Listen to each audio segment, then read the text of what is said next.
भीमवाणी विश्वविद्यालय में भावी जीवन निर्मित होता है, अतः छात्र सजग रहें। डॉक्टर अंबेडकर। 15 दिसंबर 1952 के दिन मुंबई के एल्फिंस्टन कॉलेज में डॉक्टर अंबेडकर का भाषण आयोजित किया गया था। उन्होंने कहा, इस कॉलेज में 4 सालों तक मैंने पढ़ाई की, लेकिन उस जमाने को मैं मीठी यादों वाला जमाना नहीं कह सकता।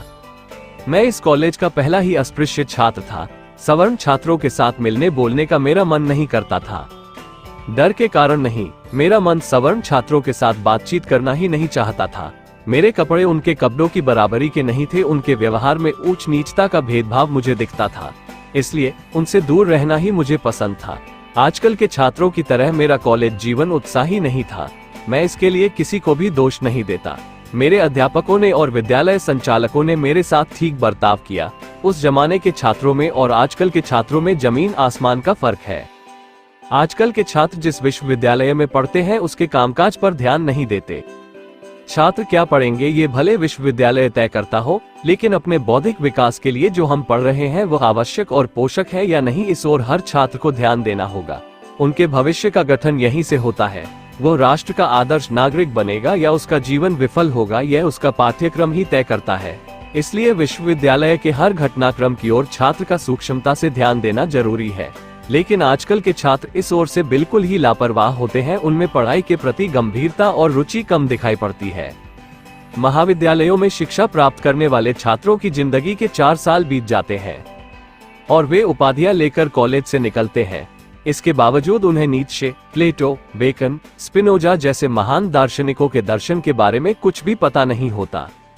जिस दर्शन ने नए विश्व को खड़ा किया, या कहें कि आज का हर नागरिक जिस दर्शन के सहारे अपना रोजमर्रा का दिन जी रहा है, उन दार्शनिकों के दर्शन की ओर आज के उपाधि प्राप्त छात्रों का ध्यान न होना शर्मिंदा होने वाली बात है।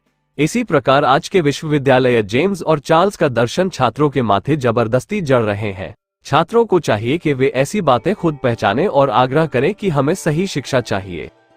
मानवीय जीवन में वैचारिक और नैतिक मूल्य कभी भी स्थिर नहीं रहे हैं। समय के साथ साथ उनमें बदलाव आते रहे हैं। न वे सिर्फ बदलते हैं बल्कि वे दिनों दिन बेहतर होते जाते हैं। भारतीय छात्रों को भी चाहिए कि वे इन नित बदलते जीवन मूल्यों पर ध्यान दें और उन्हें अपने आचरण में लाने के लिए प्रतिबद्ध हों। उन्हें ध्यान देना होगा कि इन नए दर्शनों को विश्वविद्यालय पाठ्यक्रम में शामिल कर रहे हैं अथवा नहीं। लेकिन खेद की बात यह है कि आधुनिक छात्रों का बौद्धिक और वैचारिक स्तर गिरता जा रहा है। भूतकालीन मानवीय प्रज्ञा से उनकी तुलना ही नहीं हो सकती। बौद्धिक स्तर में इस प्रकार गिरावट क्यों आ रही है, इस बात पर छात्रों को सोचना चाहिए। उनकी इस अधोगति का कारण स्पष्ट है कि वे भूतकालीन ज्ञानियों और प्रतिभावानों की कृतियों का ध्यान से अध्ययन नहीं करते। दूसरी तरफ आजकल के छात्र फुटबॉल, क्रिकेट और खोखली राजनीति में डूबा रहता है। विद्यार्जन का बहुत बड़ा अर्थ है। हमारे प्राचीन गुरुकुल एकांत में विद्या पढ़ाया करते थे। वनों में उनके विश्वविद्यालय की स्थापना होती थी, जिसका प्रमुख कारण ये था कि छात्रों को पढ़ाई की नई दृष्टि प्राप्त हो। शिक्षा का मतलब है दुनिया को समझना और कुरीतियों पर प्राप्त ज्ञान से कड़ा प्रहार करना।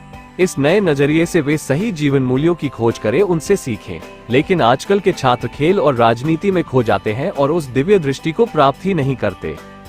हिंदी विद्यालयों के अध्यापक बेमन से अरुचि केवल जिम्मेदारी ली हुई है, इसलिए विद्यादान करता है। उनके द्वारा स्वयं प्रेरणा से विद्यादान नहीं होता। अध्यापक के लिए जरूरी अंतःस्फूर्ति विद्यादान का शौक और उसके लिए जरूरी निरंतर समर्पित अध्ययन भाव की उनमें कमी होती है। अध्यापन को एक पेशे का स्वरूप प्राप्त हुआ है। घंटा भरने के लिए उन्हें जो पढ़ना सिखाना पड़ता है, उसके कारण ही शायद अध्यापक वर्ग में ये शिथिलता व्याप्त हुई है। इसी कारण अध्यापक अपने दल को विचार करने के लिए प्रेरणा देने वाला ज्ञान देने में असमर्थ साबित हुए हैं। विद्यालयों द्वारा अपनी फीस में अंशतः बढ़ोतरी की है। फीस में इसी प्रकार वृद्धि होती रहे तो छात्रों के जीवन पर उसका बुरा परिणाम होगा। उनका भविष्य खतरे में पड़ जाएगा। केबन ने कहा है, नॉलेज इज पावर, ज्ञान महान शक्ति है। शिक्षा का मतलब यह नहीं है कि केवल ज्ञान प्राप्त कर नौकरी पाले। छात्रों को इस ज्ञान की आराधना कर अपने देश विकास और उद्धार करना हो तो उन्हें अपने विश्वविद्यालय के कामकाज में जरूर ध्यान देना होगा और अपने हकों के लिए हमेशा लड़ते रहना होगा। विश्वविद्यालयों का कामकाज चलाने वाले सीनेट में बैठे क्रियाशून्य बूढ़ों को हटाए बगैर विश्वविद्यालय के कामकाज में सुधार नहीं आने वाला। उल्टे इन्हीं लोगों के कारण विश्वविद्यालयों में खुले आम घूस आदि चल रही है। सीनेट के सदस्य का शिक्षा संबंधी साहित्य या वैज्ञानिक उपकरण खरीदने की शर्त पर ही किसी नए स्कूल को या कॉलेज को मान्यता प्राप्त होती है। इसीलिए छात्र खुद ही विश्वविद्यालयों का कामकाज संभाले और अपना हित सिद्ध करे। संदर्भ बाबा साहेब डॉक्टर अंबेडकर संपूर्ण वाड्मय खंड 40 पृष्ठ 281-83।